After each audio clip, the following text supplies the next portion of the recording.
Hi folks, I'm Ashraf Hingora. I'm a language and soft skill trainer, life business and parenting coach.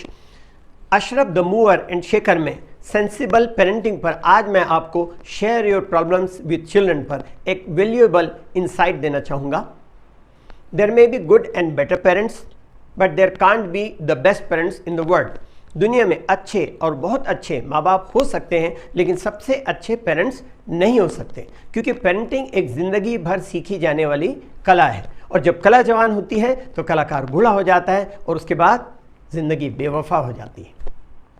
तो आज जो मैं आपको बताने जा रहा हूँ, हमारे बच्चों को हमसे बातें और समस्याएं शेयर करने में झिझक नहीं होनी चाहिए और ना ही डर होना चाहिए. अगर बच्चे आपसे कुछ ऐसी बातें शेयर करें जैसे कि उस लड़की का उस लड़के के साथ अफेयर चल रहा है, तो मोस्टली पेरेंट्स डांटते हुए कहते हैं, हे ऐसी बातें मत करो या ऐसे दोस्तों के साथ मत रहो. ऐसा करने से बच्चा आपसे कभी भी कोई बात शेयर करना नहीं चाहेगा. बच्चों से कोई गलती हुई हो, किसी तरह का नुकसान हुआ हो या कोई बहुत बड़ा झूठ बोला हो जिसके बारे में आपको पता चले, तो कभी भी इंस्टेंटली रिएक्ट ना करें, ना ही गुस्सा हो. बाद में आप दोनों जब नॉर्मल स्टेट ऑफ माइंड पर हों तो उसे समझाएं. जैसे एक काम वाली बाई ने अपनी मालकिन से कहा कि मालकिन, आज आपका लड़का मेरा हाथ पकड़ लिया था. उसकी मालकिन ये सुनकर बहुत बेचैन हो गई. रात को जब उसके हस्बैंड घर आए तो उसने अपने बेटी के करतूत अपने पति को बताए. ऐसी हालत में ज़्यादातर माँ बाप बच्चों को डांटते हैं, बुरा भला कहते हैं, बेइज्जत करते हैं और कभी कभी मारते पीटते भी हैं. ऐसे में बच्चे अपराध भावना अर्थात गिल्टी फीलिंग के कारण सुइसाइड जैसे एक्सट्रीम स्टेप ले लेते हैं. लेकिन उस लड़के के पापा समझदार थे. उसने अपनी वाइफ से कहा, सो जाओ, कल मैं बात करता हूँ. दूसरे दिन सुबह वो अपने लड़के को जल्दी उन्होंने जगाया और मॉर्निंग वॉक के लिए लेकर गए. उसी दौरान उसने कहा कि मैंने सुना है कि तुम कामवाली का हाथ पकड़ लिए थे. पहले तो लड़का खुद को बचाने के लिए झूठ बोलने लगा, तो उसके पापा ने दृढ़ता से कहा, झूठ मत बोलो, मुझे सब पता है, तुमने कामवाली का हाथ पकड़ा था. तो लड़के ने कहा, सॉरी पापा, मुझसे गलती हो गई, अब मैं ऐसा कभी नहीं करूँगा. तो उसके पापा ने अपने बेटे से कहा, मुझसे नहीं बल्कि कल जब हम वहाँ पर ना हो तो उस काम वाली से तुम जाकर के माफ़ी मांगो कि मुझसे गलती हो गई और उससे कहना कि आइंदा ऐसा कभी नहीं होगा. लड़के ने कहा, ठीक है पापा. फिर उसके पापा ने पूछा, क्या तुम उस काम वाली से शादी करना चाहते हो? तो लड़के ने कहा, नहीं पापा.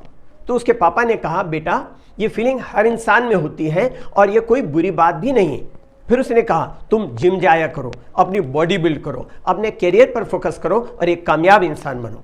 उसके बाद किसी अच्छी लड़की से तुम्हारी शादी कर देंगे. इस तरह उसने एक समझदार पिता होने का सबूत दिया. लड़के को भी अपनी गलती का एहसास हुआ. उसने अपने करियर पर ध्यान दिया. आज वह एक कामयाब बिजनेसमैन है. कहते हैं ना कि जब बाप का जूता बेटे के पैर में आ जाए तो बाप बेटे दोनों दोस्त हो जाते हैं. इसका मतलब है बच्चों के बड़े हो जाने पर उनकी किसी भी समस्या का समाधान पेरेंट्स एक दोस्त की तरह से करें, न कि बॉस की तरह. इसलिए बच्चों के टीनेज के स्टेज से पेरेंट्स की ये जिम्मेदारी होती है कि वे ध्यान दें कि बच्चे किस माहौल में और किस तरह के दोस्तों के साथ, किस तरह के लोगों के साथ मिलते जुलते हैं. क्योंकि बच्चे की परवरिश में घर का माहौल और घर में दिए जाने वाले संस्कार और उसके अलावा बाहर के वातावरण का लगभग बराबर प्रभाव पड़ता है. बच्चों की परवरिश में सबसे खास हिस्सेदारी और जिम्मेदारी उसको पैदा करने वाले माँ बाप की होती है. उसके बाद घर के रिश्तेदार जैसे दादा दादी, चाचा चाची और परिवार के दूसरे लोग. किसी बच्चे की परवरिश पर कल्चर का भी प्रभाव पड़ता है.